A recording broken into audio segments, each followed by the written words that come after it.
On August 1st, 1994, Mr. Lennox Bowman joined the staff of the then named Government Employees Cooperative Credit Union Limited as Administrative Officer. In 2003, the credit union was renamed as the General Employees Cooperative Credit Union Limited. Mr. Bowman held the position as Administrative Officer for 5 years. On January 2nd, 1999, he was appointed as Chief Executive Officer and continued to serve in this position until his retirement on September 30th, 2020. He is the second CEO serving the organization for 26 years. Gekkos has experienced phenomenal growth under Mr. Bowman's leadership. His commitment and dedication to the growth and development of this noble organization, as well as the cooperative movement, is truly admirable. Gekkos owes Mr. Bowman a debt of gratitude. On September 25, 2020, the management and staff of Gekkos extended best wishes to Mr. Bowman as he proceeded on early retirement. Before leaving, Mr. Bowman was kind enough to sit down with me for an interview as he reflected on his career with Gekkos and the cooperative movement on a whole. Good morning, Mr. Bowman. Good morning, Cornelia. How are you? I am fine. How was your weekend? It was quite good. Excellent. First of all, I want to thank you so much for allowing me the opportunity to conduct this interview with you. I deem it a privilege. On September 30th, 2020, you will be spending your last day as CEO of Gekkos, having served for 26 years, 5 years as Administrative Officer and 21 years as Chief Executive Officer. Congratulations. Thank you. So how did you come to know about Gekkos?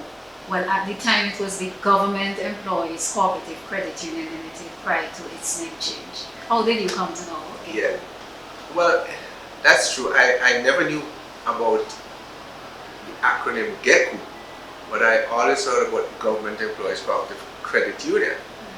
And coming from the banking sector, I was at Barclays, and then at Bank of St. Vincent, well, NCB at that time. You're in the sector, so you know that there are credit unions. And I've always been interested in what happens in these credit unions. And so, yes, I got to know through that process. Okay. What prompted you to pursue a career at Gekkos? Well, I was in the bank. This is interesting because I was at the bank for quite some time, about 8 years, and then I went to study.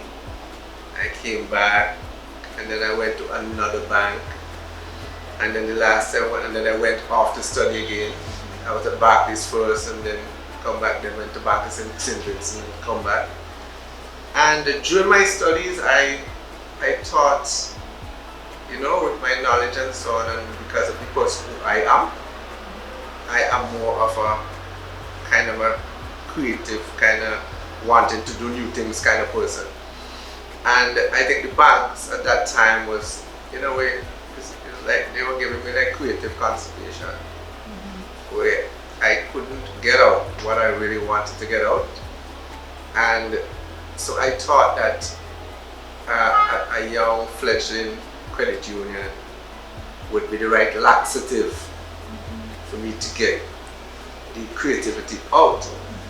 And what it did help me to do as well is merge two of my greatest loves, which were managing finance and dealing with people, because I thought all along I was very community engaged and a people's person. So the credit union was ideal for that. So I was very excited to go and see what can happen in terms of my own personal development and the development of something small and try to grow it. Okay. So can you recall what your first day was like at Gekkos? What was your first day like? Interestingly, because I think I knew quite a few of the persons at the credit union before, not very many, but one or two. And I was excited, first of all, to be doing something that I had thought about and wanted to do. And so the excitement was, I know where I was coming from, I know the structures of the bank, I know the systems and so on, but I was smart enough to know that don't set my expectations too high in terms of those areas, but to come with an open mind and an open heart to do something that I really was looking forward to, which was trying to get out some of the things that I thought I wanted to do. How do I make financial issues come out of the bowels of the community and reflect the local situation where people were concerned. So I came there quite excited, and I have to say this is something that I heard from a lot of people. They say from the first day they hit Gekkos, they feel as though this was a home. And to be honest, it really felt that way. And from then on, it was just getting to know the staff a little bit more, getting to understand the systems a bit more, understanding more and deepening my understanding of the philosophy and how the credit union works and so on. And to be honest, the first 2-3 years I was just like a sponge, soaking up everything and wanting to find out more. And the founding fathers and the stalwarts in the movement were very, they welcomed with open arms, and I listened and I listened. Some of the staff that I met here, myself, Mrs. Alexander, and so on, I spoke with them a lot. And I realized that this credit union business was where my heart was. Just deal with people. So you've watched Gekkos grow, develop, and changed since you joined the credit union. What would you give as your main features in your recollection? Changes over the year, our office relocation, staffing, membership, service. Well, first of all, office and physical office space. I can speak at length about this, and some people talk about the growing pains of moving and developing something and the physical space. Yes, there were growing pains, but the camaraderie, I think, which we had in terms of moving from one office to a little better office to another renovated office and so on, is something that I think going through that process helped me to understand my staff better. It helped the staff to grow. It helped us to appreciate more what we have now when we understand where we came from. So, moving from the office where we were only upstairs, Liat was downstairs, we renovated upstairs, and then when Liat moved out, we renovated downstairs. We bought 1 building, 2 buildings, 3 buildings, up to where we are now. And in this building that we just recently occupied, and with thoughts of putting our big, immaculate headquarters at some point in time. Those are very exciting. So from the perspective of the movement in the physical space and the physical accommodation, then the systems. Within a short space of time, we were growing, and it was really good to work with the staff to put systems in place. Every time we bounced upon an issue, as a staff, we would come together and we would look at how what the best system to put in place to overcome this. So you had growth, we had phenomenal growth happening, but how do you develop the systems commensurate with the growth that we were having? So on that level, fine. Thirdly, you had staff who, in my opinion, were really good staff, yearning to develop themselves, and it was going to play a role in helping staff to develop themselves. So we look at these issues, the physical development, the systems in place, the staff. We were always excited by products. So if we weren't launching a product within 6 months, it was like something not right. We have to. So we were looking at our project ranges, product, increasing the ranges, adding new ones, and so there are a lot of things that we did in terms of our technology, our focus on our technology. We knew at that time that we didn't have the resources of the banks to do what they were doing. But what we did know, what we did know is that we incrementally can get there. So we had this approach that we will do what we can afford in the best interest of the members to give them the best possible service. So that was important. Seeing staff develop was, to me, the most important thing, if not the most exciting thing that ever happened to me. Just to see us react like that. So I can recall in the very early years, Gekkos was experiencing some difficulty with its bank overdraft facility. And within 2 months of assuming the position of CEO, Gekkos was able to correct that situation with the bank overdraft. How was Gekkos able to achieve this with you as CEO? Again, in a very short space of time, we had a camaraderie among staff, and employee engagement to me was always the most important thing, because if you don't have your staff engaged, then I would only have been moving along on my own and things like that. So we look at engagement. And one of the areas that we particularly engaged to address that was the area of loans. And a lot of the loans were, in a way, scheduled over a longer period of time that they should have been scheduled. And that was neither in the interest of the credit union, nor was it in the interest of the member. So it was like looking at some of these loans, and when people come back for loans, giving them a more realistic schedule, time of payment, so that the reflows on the loans were better, as well as we were doing a bit more marketing as well. So we were getting more deposits to come and so on. So it was a period of renaissance and excitement happening among the staff.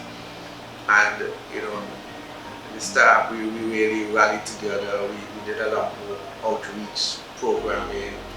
We went into a lot of the big corporations, and we had, so it was, it isn't that it wasn't there before. We just ramped it up and we streamlined the loans administration in a way that we were able to capitalize more on the reflows, which allow us to bring our overdraft down, and at the same time increase the loans portfolio. When you increase the loan portfolio, the reflows on the loan portfolio are also increased. The other thing is that I think we had, around that time and up to now, we had a very good relationship with the National Commercial Bank, and I remember us having some very focused meetings with them, sharing with them our thoughts and getting their support going forward. So basically that was how we did it. And Mr. Bowman, I remember there was real excitement among the membership when that report was presented, and we had a fairly decent bank overdraft. How did you feel at that time? Well, I think we all felt really good that we were going to an AGM now where we didn't have an overdraft, we were now in credit. We also did well enough during the first year, to even purchase one of the properties now that we own. And just to hear the responses from the membership was really overwhelming. And again, that again fueled you and made you. It was just like you were just driven by the membership, by the way it's like they rewarded you with all this encouragement and so on. So it was, it really was a good feeling. And I remember a particular director of blessed memory, day after day, that particular AGM came to my office, and he came, I probably could mention his name, Brother Calvin Nichols, and he sat with me. He said, he knocked, he said, "Mr. Manager, can I see you for a while?" And he came in and he sat down and he says, "Let us pray." And he prayed with me. And he became a real go-to person for me. And he was very thankful for what he was seeing happening and so on and so on. Sometimes it's not money alone that makes you give your kind of vibe and want to work. Those things are very important. Excellent. What do you consider to be your main accomplishment at Gekkos? Without a doubt, we can look at a lot of things.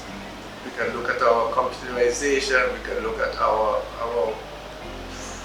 trajectory on the mobile and communication platform, we can look at our buildings, we can look at the system that we put in place, but frankly speaking, I would like to see is the staff that we have built. I don't think Gekkos can be where it is now if we as a staff didn't work together as we did.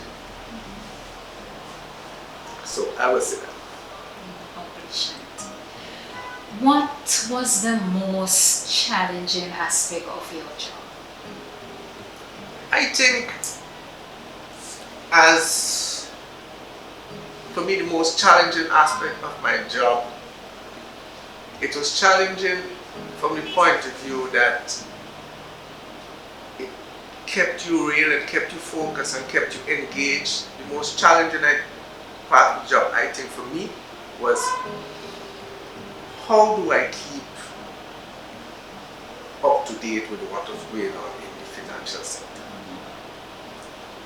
We were now at a stage where people were beginning to know the credit unions as well as to know the banks. Our products were excellent and comparable.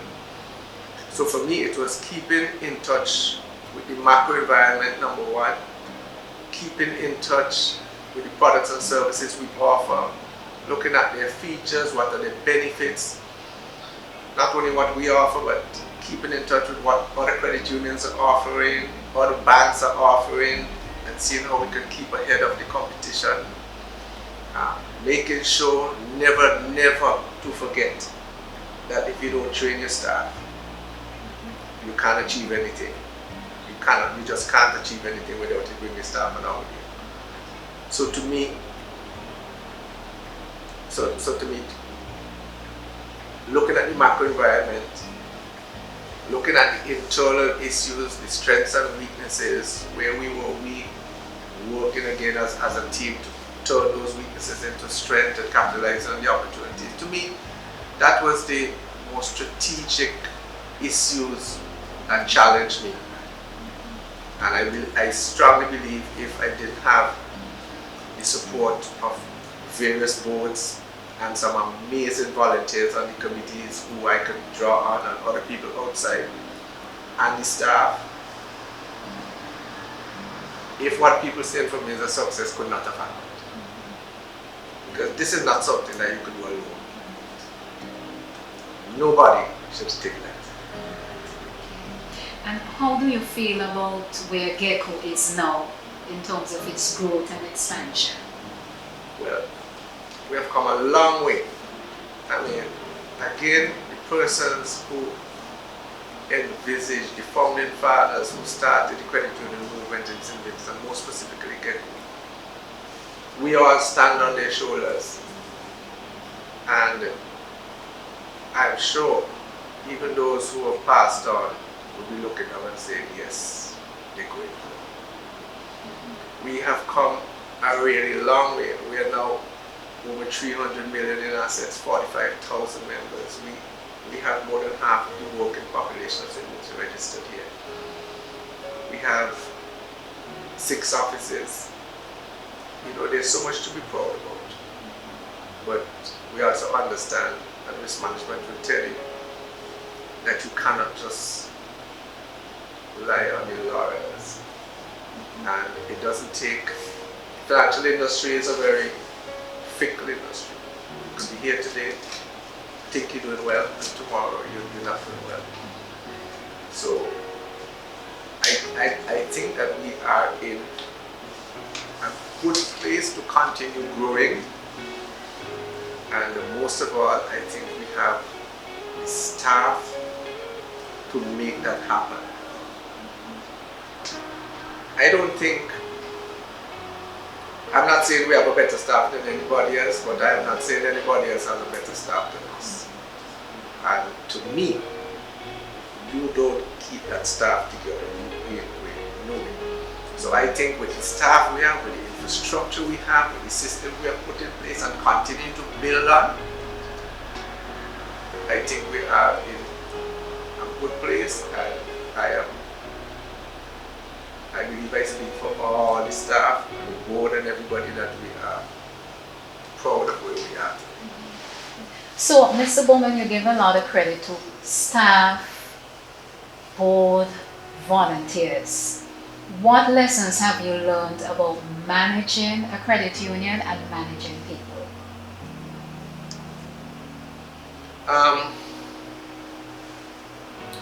If you were to successfully manage a credit union, first thing you have to do, you have to understand what a credit union really is. Pay attention to it.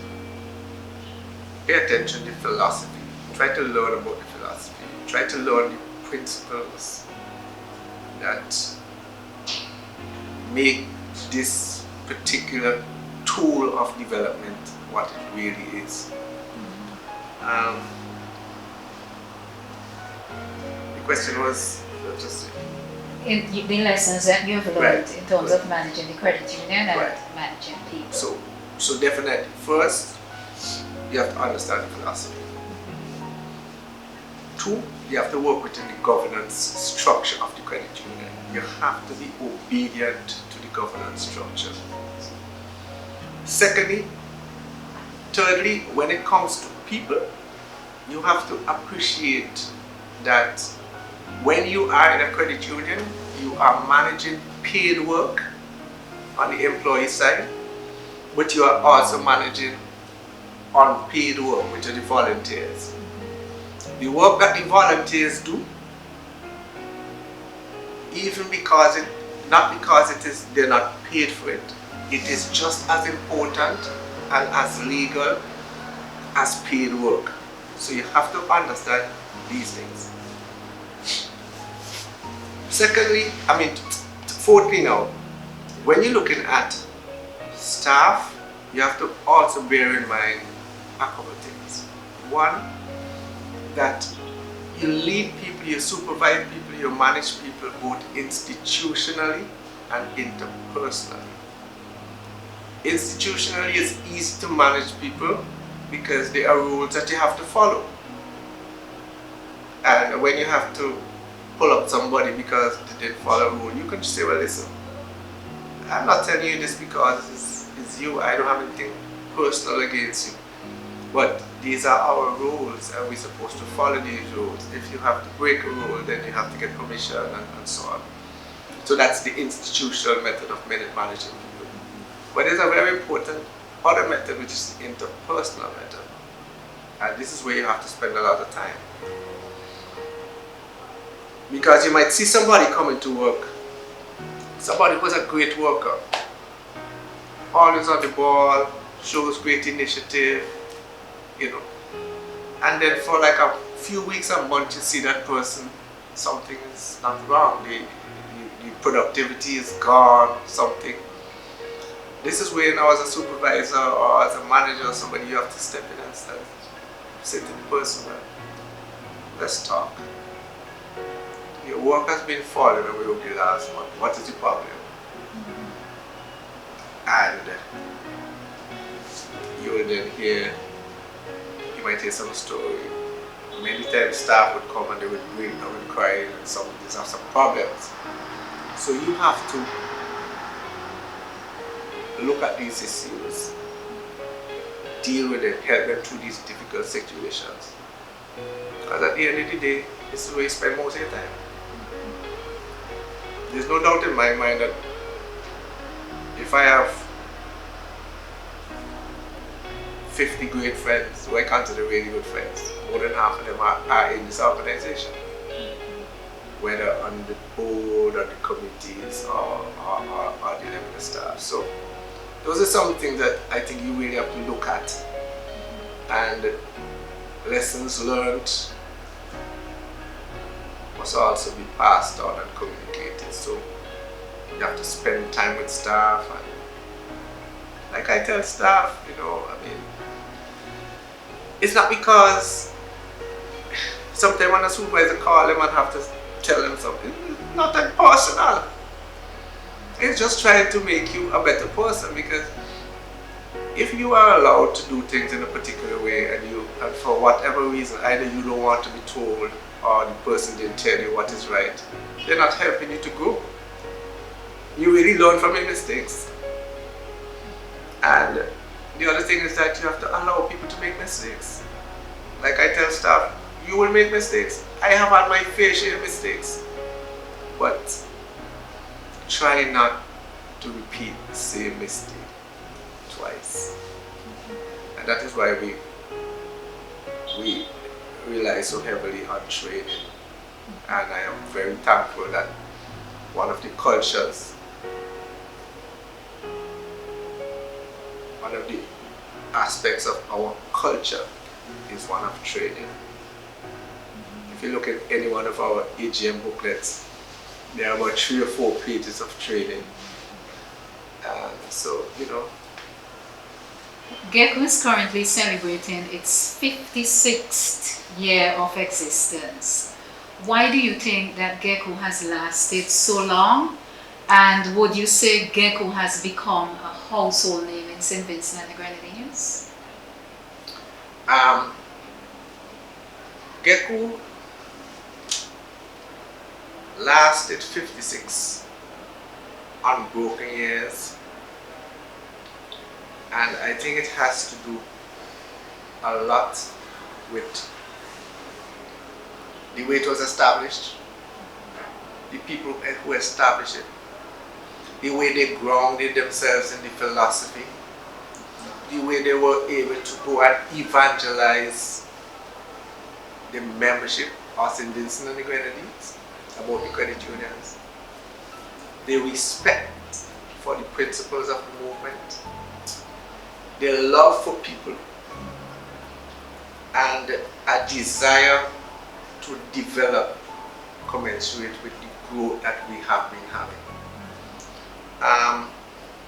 We've had some amazing volunteers, people who have passed through this credit union in one way or the other. A lot of the younger staff now, whenever I see them, I try to introduce them, because they see people and they may not even realize that this person paid such made such a contribution to. So I think the various successive management teams over the years and the board must be given credit for setting the vision, the policy, and engaging some of the right staff. I think our recruitment policy have been wonderful, certainly under my time. as head, we have tried to recruit nothing but the best, and having recruited them, we tried our best, given our resources, to provide training and education for them, and encourage their education, where education is the acquisition of knowledge and training is the acquisition of skill. And so we want to, I really think that where we are today through this collective effort and this desire and this pride and this unceasing and insatiable appetite for making our members better, putting them in a better place. You know, when you see a member coming in and they just want a few dollars to put on a little room, to start the foundation, or to put on a little room on the house, or where they had 3 children, now they have 4, and they have a little room for them. You know,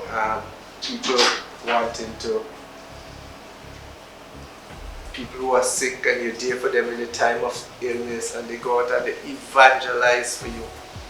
I have had stories. I have had some amazing stories during my tenure here. There were umpteen times when I had to leave my office and go down to the courthouse because somebody sent for me and said, a member sent for me and said there was some difficulty, they got charged for one reason or the other, and if they don't pay this X amount of $1,000 or whatever, they will go to jail. And I've been down there on numerous occasions and spoken with them, and once I realized that there is a feeling of remorse for that member, we had to lend them the money to save them from going, to save their children, and so on. And those things, I think, mean a lot to people. And you know, there's a great story I know now about a particular guy that I did that to, and I'm so happy now. He has a thriving business. He has 3 houses, and you know, so you have to be that people, and in doing so, in terms of our image, as engaged as we continue to be with our staff and our volunteers, the community have to be engaged. I think I've been blessed with being a very engaging person, and I've done a lot of things in the community in a lot of different areas. So community engagement for me is not something that I think is good, so we do it. Community engagement for me is who I am. Community engagement is important, and when I came to Gekkos, I was able to merge that aspect of my life with a concept and a philosophy that was right up my street. As a matter of fact, coming to Gekkos, I merged my 2 greatest loves, which was managing finance and dealing with people. So when I came in, I met like-minded people. You could imagine how synergized that was for us. So that if there's a storm anyway, if there's a flood, any disaster in this, by the time I reach in the morning, I have staff asking me, what can we do? Sometimes Gekkos staff the first person to be at any center, you know, where people are displaced and so on, and whether they're children, and to me, man, that is the satisfaction, you know. So I'm very, I think that where we are now and the way we relate to people is what makes this great organization what it is having a heart, you know. And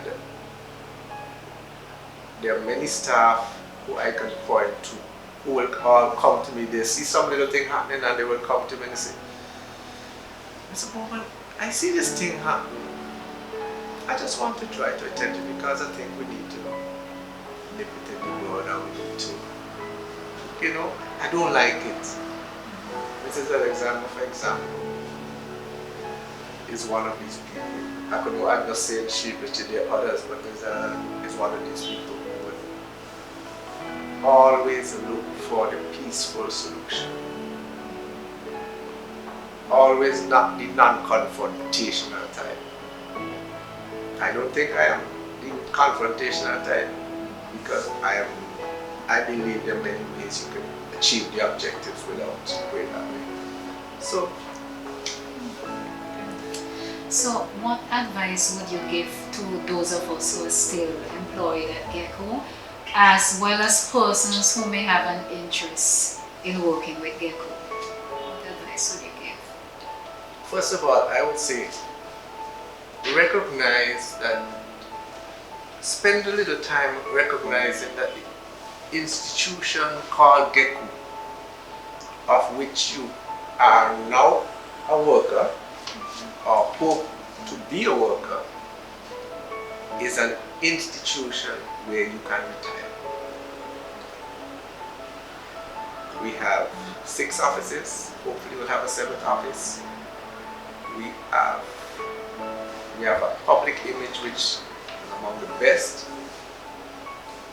If you view our brand, or if you view a brand as a promise,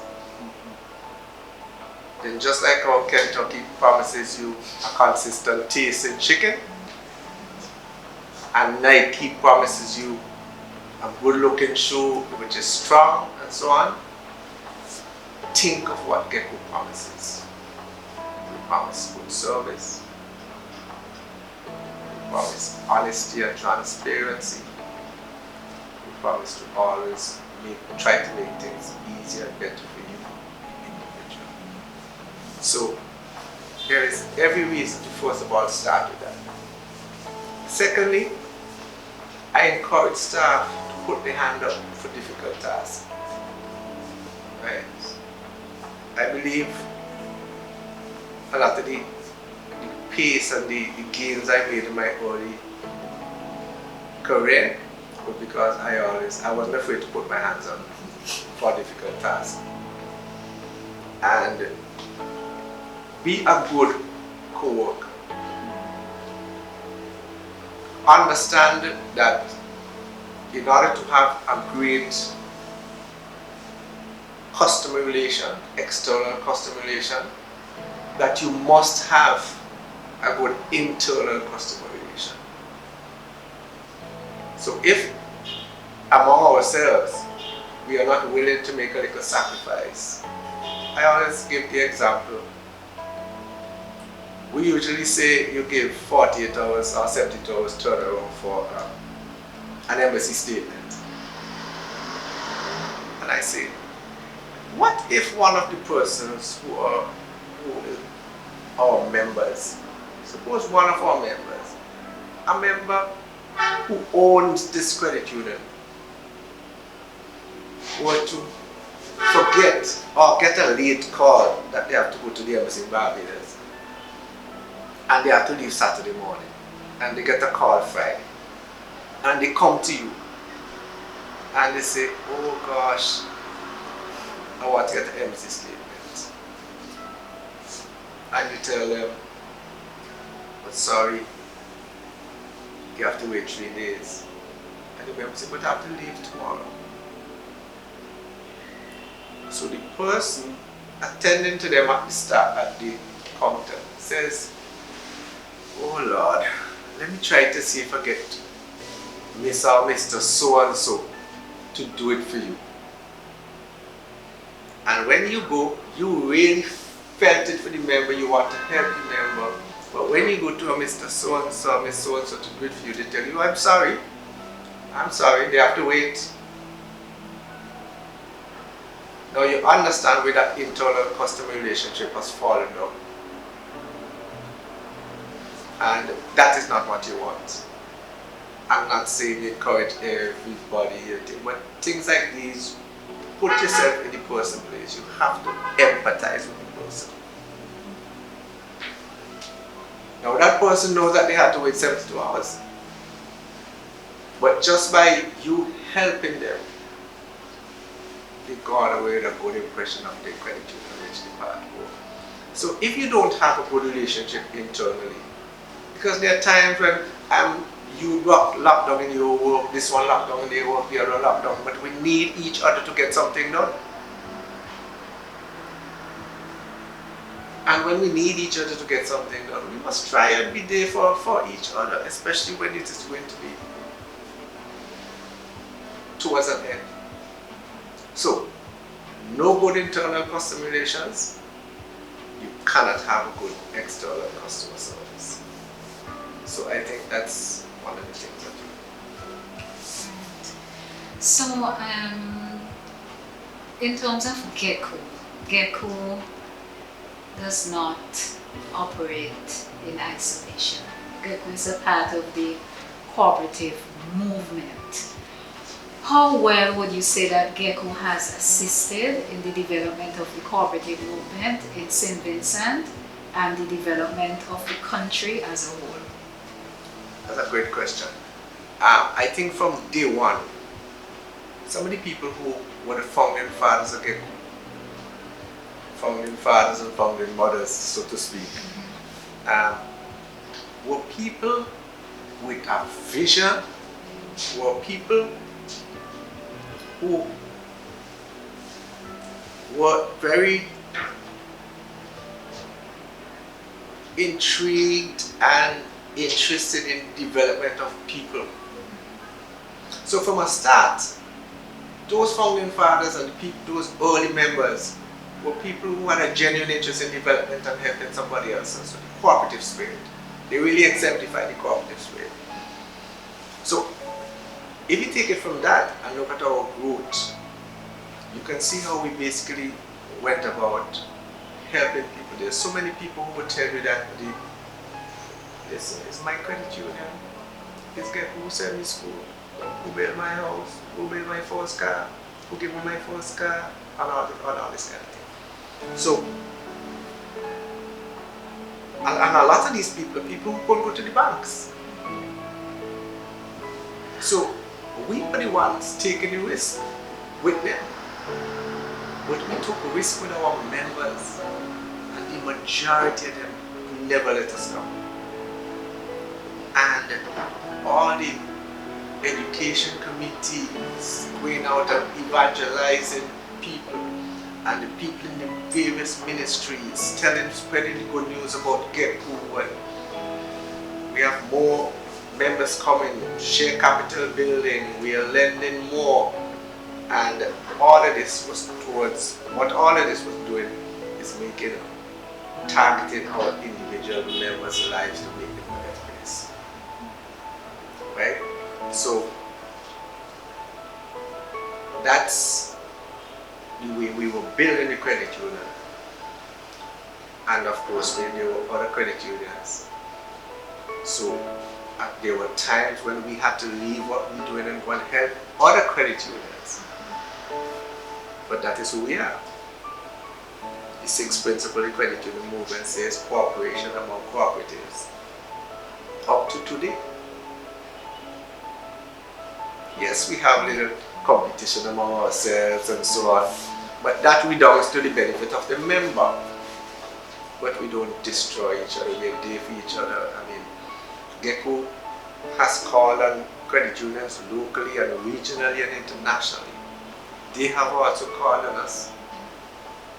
And never one time you call a credit union and they will tell you no about sharing something, about sending somebody an attachment to learn something. We have received many persons and attachments and so on. So you have that growth taking place in the credit union redound into the benefit of the country. Because when your credit union grows, as a matter of fact, one of the objectives that we have always had, and you would know, is to enhance the credit union movement locally, regionally, and internationally. So we have always sent our staff and our volunteers on seminars and workshops locally, regionally, internationally, and you learn so much from that networking and so on. And we build our credit union, and by building the credit union, you're building your country. Because to be honest, the credit union is really a partnership with government. And people all want to understand why that is so. But that is so because we don't pay tax, we don't pay corporate tax. So we have always had, in successive governments, a friendly working relationship. One where each one, both government and the credit union, respects the role of the other in development.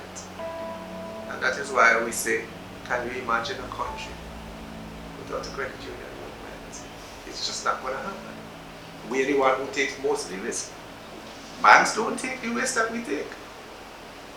We take risk with our owners. And a lot of the time they don't let us down. And how do you feel about the future of the cooperative movement? I am seeing the cooperative movement as a major tool in the development of societies, not only small, and in the alleviation of poverty. And I think we will continue to play that role. If you listen to what the Caribbean Cooperative Credit Union is saying, if you listen to what the World Council is saying, if you listen to the ILO organization is saying, what they're saying is that the credit union is one of the most effective tools for development in any country. And that is why, up to this day, many countries around the world would never even consider levying a tax on credit union. Our old Prime Minister has always said, when it comes to taxation, credit unions and churches, that issue sacrosanct. Don't touch it. Because they understand the role that we are playing. They understand the risk that we are taking.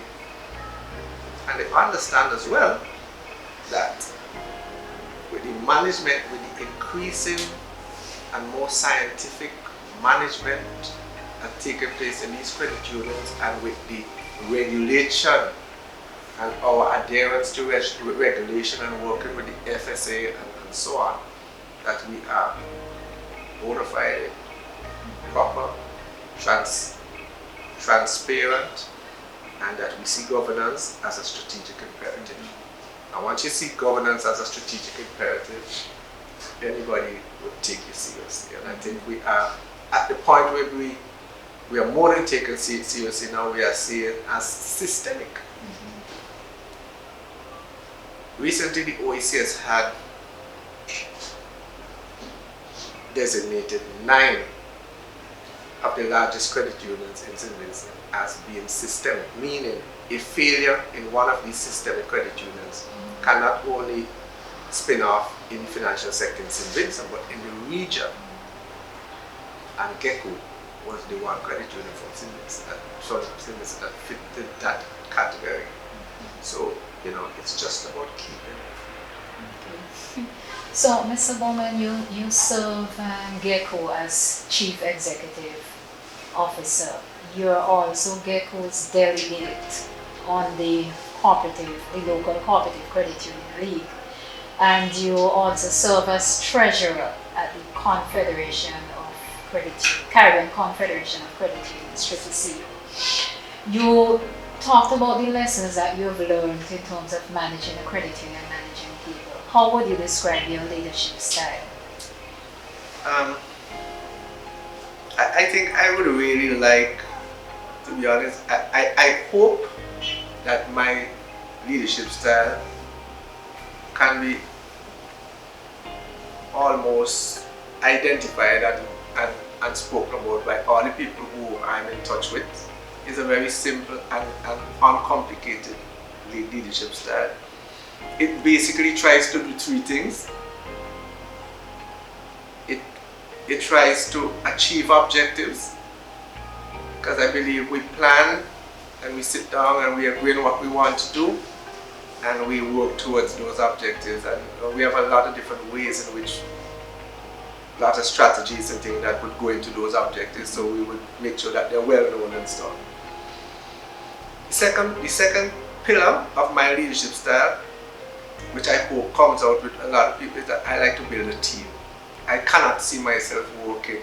It is really and truly, and I honestly feel this way, it's not about me. It really is about the team. So I cannot see how you will achieve your objective if you don't have a team and a team spirit. And thirdly, equally important, if not more important, is that the people who you're working with, if you're achieving objectives and you're building a team, the people you're working with must develop. If you're not offering training opportunities and studying opportunities and having real life one-on-one discussions with people and seeing them develop. So the long and short of it is my style is to try to achieve objectives, build a team, and develop the people who work for us. How would you rate yourself as a CEO of Gekkos? Wow. Sir? I try. To be honest, I really do try. I hope that some of the achievements which we have all worked so hard together to put in place, I really hope that I played a role in it, right?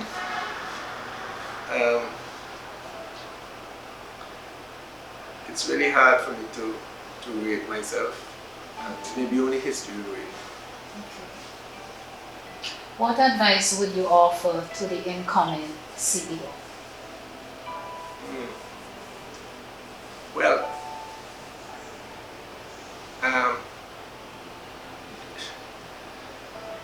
I think the first thing that the incoming CEO would want to get very familiar with would be, if he isn't already, the philosophy of the credit union. The credit union is a very different animal, right? It's a great animal. It's like your favorite pet, and you must know the philosophy of the movement. You must understand what brought us to where we are today. Second thing is that I think being engaged with your employees, I can't stress that anymore. You have to get to them, you have to know them, you have to accept them for what they are. Some have great strengths in some areas, some have whatever is needed to run this credit union and to continue to take it forward currently exists in this credit union. We just have to know where they exist and tap into them, encourage them. Wherever weaknesses exist with people, you talk with them and you try to see if you can put the strategies in place to build them. So, employee engagement for sure, and try quickly to understand culture, because in every credit union, in every business, we have certain different kinds of culture. And I am not saying that every aspect of the culture will be what somebody may like, but to have a culture doesn't mean that you can change the culture for the better. And a new CEO will bring his strengths and his outlook to the table, and I'm sure that in order for him to get the buy-in on some of his things, he will obviously have to discuss them with the staff, show the bigger picture, show what his vision is, discuss them with the board, always get staff input, and you put together, you move forward as one team. The third thing, which is equally important, is you must be community engaged. You cannot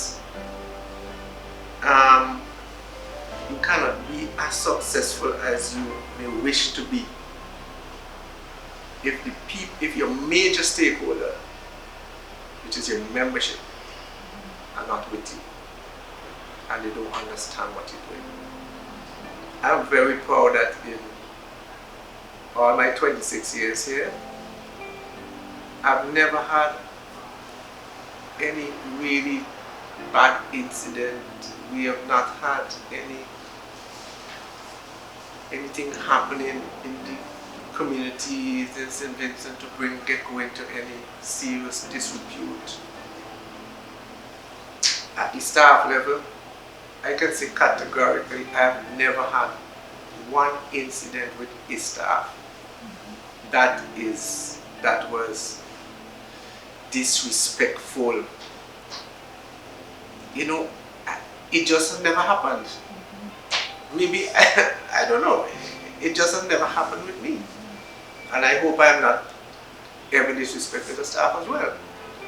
So, those are the kind of things that I think we have to look at.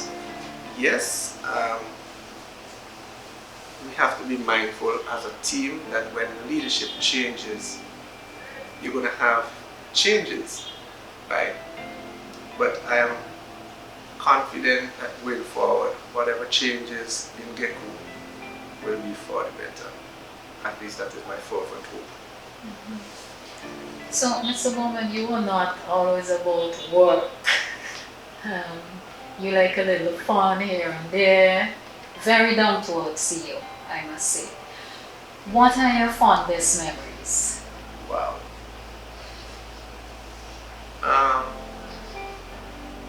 To be honest, any social interaction I had with my staff was fun for me, you know. But they were, I mean, the picnics that we had, the discussions that we had, the laughter, you know, I still hear Daniel's voice, laughter ringing in my ears. And, you know, those were, to me, doing things with staff was really fun.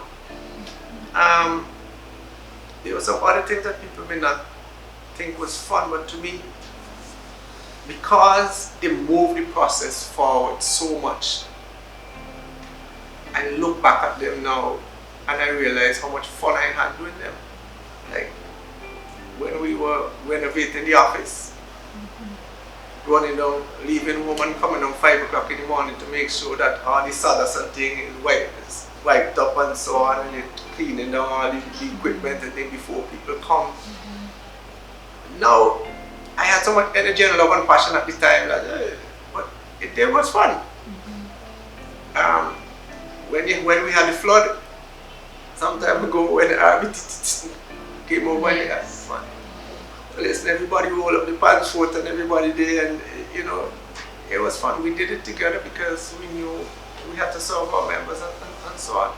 So, I mean, I can talk about when we moved to our first newly renovated place. That's a great memory. I remember when we did our first 100 million in assets, how proud we all felt, you know. I remember because of the first sub-branch we opened was Union Island, which was a year after I got here, or the same year actually. And I remember how proud I felt going into Union Island, opening that branch. And then the next one came, and the next one came, and the next one came, and these are all proud moments for us. So, I mean, it was just great. I mean, every time our staff went off to do some kind of studies, or whether they did it online here, whenever they brought their results to show me, I was like, they never saw how beaming I was. But these are very fun moments for me.